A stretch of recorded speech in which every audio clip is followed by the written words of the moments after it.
Welcome to Creepy Corner Stories, where the shadows whisper and nightmares come to life. Tonight, we take you beyond the classroom, beyond the textbooks, into the cold, forgotten corridors of haunted school hostels. Places meant for learning and laughter, now echo with cries, whispers, and footsteps that don't belong. From cursed dorm rooms to spirits of students who never checked out, these hostels hide more than just memories. They hold secrets buried deep in silence, and pain that lingers long after midnight. So lock your doors, turn off the lights, and keep your ears open, because what you're about to hear might just follow you back to your own bed tonight. This is Creepy Corner Stories. Every school has that one story, the one whispered behind closed doors, the one older students warn newcomers about. At St. Elias Boarding School, that story was room 313. The hostel was a massive, three-story building, old, creaky, and always just a little too cold. The third floor had been locked off for years, ever since a student named Anaya died under mysterious circumstances. They said she fell from the window of room 313, but no one could ever explain why her hands were scratched and bloodied, like she had tried to claw her way back in. Most students laughed it off. Until Nidhi arrived. She was new, transferred mid-year. The hostel was overcrowded, and the only room left was, you guessed it, room 313. The warden swore the rumors were nonsense, and with a tight smile, handed her the rusted key. That night, Nidhi settled into the dusty, untouched room. She was exhausted, but as the lights went out, the room changed. The air grew heavier. Cold crept through the walls. And then, the knocking began. Soft at first. From the inside of the closet. She laughed nervously and opened it. Nothing. Just darkness and the smell of mildew. She shut it, turned to lie down. Knock. Knock. Knock. Again. This time, from under her bed. She froze. Heart pounding. Every instinct told her not to look. But she did. And what she saw, was a pair of bloodied hands, reaching out, the nails cracked and skin torn, exactly like the ones they said Anaya had. Nidhi screamed, bolted for the door, but it wouldn't open. The key was gone. The knocking turned to banging. And then, the whispering began. She never left, she never left. She never left. The next morning, the room was empty.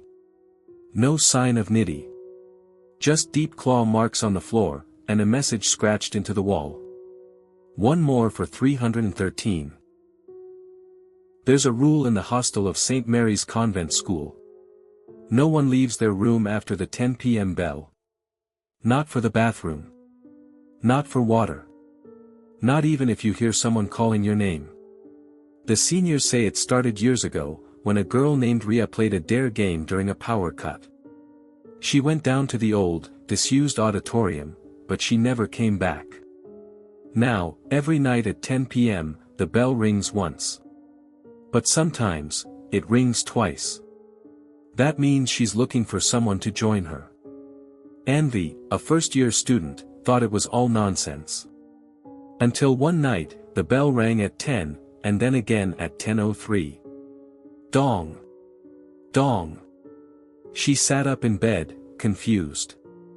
Then she heard it. A voice outside her door, soft and sweet. Anvi, come outside, it's okay, just for a minute. It sounded like her best friend, Meher. Anvi got up and opened the door. The hallway was pitch black. Silent. She turned around, and froze. Meher was still in bed, fast asleep. Then the voice came again, this time from the end of the hall. Anvi, you opened the door. Suddenly, the light at the end of the corridor flickered. And standing under it, was a girl in a torn school uniform. Her head was tilted, eyes black and hollow, and her mouth, stitched shut with red thread. She began walking toward Anvi, slowly, dragging something behind her. Anvi tried to slam the door, but it wouldn't budge. The girl reached her. Whispers filled the air. Envy dropped to the floor, covering her ears, screaming, until everything went black. In the morning, the door was still stuck. When the warden finally forced it open, Envy was gone. All that remained was a piece of string, red, threaded through the door handle. Since that night, the 10 p.m. bell sometimes rings 3 times. And when it does, another name disappears from the hostel register. When Nikhil got accepted into the elite Hillview boarding school, he was thrilled. His parents were proud. It was his big chance. The school was isolated, up in the hills, surrounded by thick forests. The hostel looked like an old colonial mansion, with long hallways, faded portraits, and that constant, faint smell of damp wood. He was assigned room 204. The warden said he had a roommate, Kabir. Quiet boy, she muttered. Keeps to himself. When Nikhil entered the room, Kabir was already there. Sitting on the bed, back turned, staring at the window. Nikhil said hello. Kabir didn't respond. All night, Kabir just sat there, motionless. Nikhil felt uneasy but blamed it on nerves. New place, new people. But every night, it was the same. Kabir never ate, never slept, never moved, just stared outside, as if watching something only he could see. Then the dream started. Nikhil would wake up drenched in sweat, heart pounding, unable to breathe, like someone was sitting on his chest. He'd see shadows crawling on the ceiling. Hear Kabir whispering in a language he didn't understand. One night, he finally asked the warden. Is Kabir okay? She blinked at him. Who? Kabir. My roommate. She frowned. You were assigned to room 204. Alone. Kabir was the last boy who stayed there, She paused. He died last year. Jumped from the window. No one's used the room since. Nikhil's blood turned to ice. But I see him. Every night. They rushed to room 204. Opened the door. Empty. But the window was wide open. And on the wall above the bed, freshly written in red. He's watching now, from your side. Nikhil was moved to a different room. But sometimes, just sometimes, he swears he sees a reflection in the window at night. A boy, back turned, watching. Waiting. There was a wing in the boys' hostel of Greenfield High that had been shut for decades. Rusty chains wrapped around the door. A heavy lock. A sign in faded red letters. Do not enter, for your own safety. Naturally, students were curious. They joked it was a torture room or a storage area for dead bodies. But no one really dared to go near it, except for Aryan and his 2 friends. It was their last year. They wanted one final thrill before graduating. So one stormy night, they picked the lock. The door creaked open, revealing a narrow hallway, dusty, dark, and unnaturally cold. Old beds lined the corridor, covered in sheets. It looked like someone left in a hurry, decades ago. Then they found the journal. It belonged to a boy named Dev. His last entry read. They come at 3:03 a.m. First, you hear breathing. Then the dragging. If you see them, don't run. They like it when you run. Aryan laughed it off. Just an old prank. They explored the rooms, filming with their phones, until a loud bang echoed down the hallway. Something had slammed the door shut. The air changed. Their lights flickered. Then, they heard it. Breathing. Right behind them. They turned. No one. Then, dragging footsteps. Slow. Heavy. Getting closer. One friend screamed and ran. The other followed. But Aryan froze. That's when he saw it. A tall figure, face wrapped in cloth, stitched shut, fingers too long, reaching for him, asterisk. Everything went black. When Arian woke up, it was morning. He was lying outside the locked wing. Alone. The warden found him and dragged him to the office. Furious. How did you get in there? That place is cursed. Everyone who enters, disappears. Arian tried to explain. My friends, they were with me. Kabir and Sid. The warden stared at him. Who? Arian, you came here alone. You've always been alone. Arian's hands trembled. He opened his phone. All the photos, the videos, gone. No record of them. Not even their contacts. But that night, at 3:03 a.m., Arian heard breathing again. And this time, it was right behind his bed. There was a wing in the boys' hostel of Greenfield High that had been shut for decades. Rusty chains wrapped around the door. A heavy lock. A sign in faded red letters. Do not enter, for your own safety. Naturally, students were curious. They joked it was a torture room or a storage area for dead bodies. But no one really dared to go near it, except for Arian and his two friends. It was their last year. They wanted one final thrill before graduating. So one stormy night, they picked the lock. The door creaked open, revealing a narrow hallway, dusty, dark, and unnaturally cold. Old beds lined the corridor, covered in sheets. It looked like someone left in a hurry, decades ago. Then they found the journal. It belonged to a boy named Dev. His last entry read. They come at 3:03 a.m. First, you hear breathing. Then the dragging. If you see them, don't run. They like it when you run. Arian laughed it off. Just an old prank. They explored the rooms, filming with their phones, until a loud bang echoed down the hallway. Something had slammed the door shut. The air changed. Their lights flickered. Then, they heard it. Breathing. Right behind them. They turned. No one. Then, dragging footsteps. Slow. Heavy. Getting closer. One friend screamed and ran. The other followed. But Arian froze. That's when he saw it. A tall figure, face wrapped in cloth, stitched shut, fingers too long, reaching for him, asterisk. Everything went black. When Arian woke up, it was morning. He was lying outside the locked wing. Alone.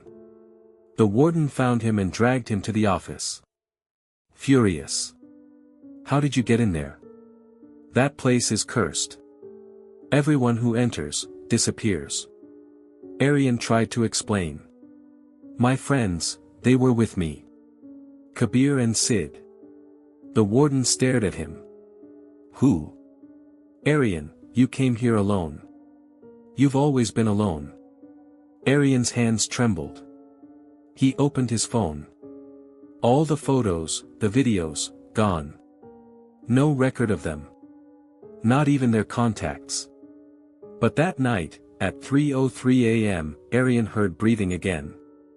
And this time, it was right behind his bed. Everyone at Redwood Residential School knew one thing about room 108. Never look into the mirror after midnight. It wasn't a normal mirror. The frame was old, blackened with age, carved with strange symbols no one could read. It had been there for decades, no one remembered who brought it, or why it couldn't be removed. When Anya transferred midterm, she was placed in 108. They told her the story, of course. Every hostel has those tales. She laughed it off. Until her third night. She couldn't sleep. The wind was howling, and the mirror's reflection kept catching her eye. Just enough to be distracting. Just enough to tempt her. The clock ticked past 12:03 a.m. She got up. Walked toward it. And stared. At first, it was her reflection. Pale, tired. Then, it blinked. But she didn't. Anya stepped back. Her reflection smiled. That's when it began. All week, her reflection kept changing, subtle things. A tear rolling down her cheek when she wasn't crying. Her reflection turning its head slightly when she didn't move. By Friday, she stopped looking entirely. Covered it with a bedsheet. But the next morning, the sheet was on the floor. And smeared across the glass, written in fog. I'm almost out. Terrified, she told the warden. The mirror was finally removed. They stored it in the basement. But Anya kept changing. Her eyes lost life. Her voice grew distant. She spoke less and less, until she stopped speaking altogether. Then one night, she vanished. Her bed was empty. But in the basement, the mirror was uncovered again. And if you looked closely, you could see her inside it. Screaming silently. At Silvercrest School, every new student is added to the attendance register by hand. Tradition. One night, the hostel warden, Mr. Ghosh, was updating the register in his office when he noticed something strange. There was a name already written at the bottom of the new student list. Ritvik Sharma, room 106. He didn't remember writing it. No admission record. No photo. But there it was, in messy, rushed handwriting, definitely not his own. He assumed it was a prank. Until the next day, one of the boys, Arjun, came to him, pale and shaking.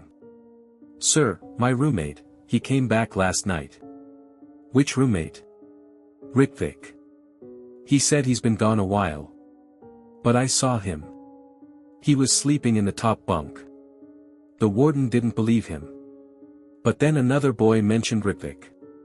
And another. And soon, everyone in the dorm remembered him. The quiet one. The guy who barely spoke. The one who always wore a hoodie and kept his head down. They remembered his voice. His laugh. Even what he smelled like.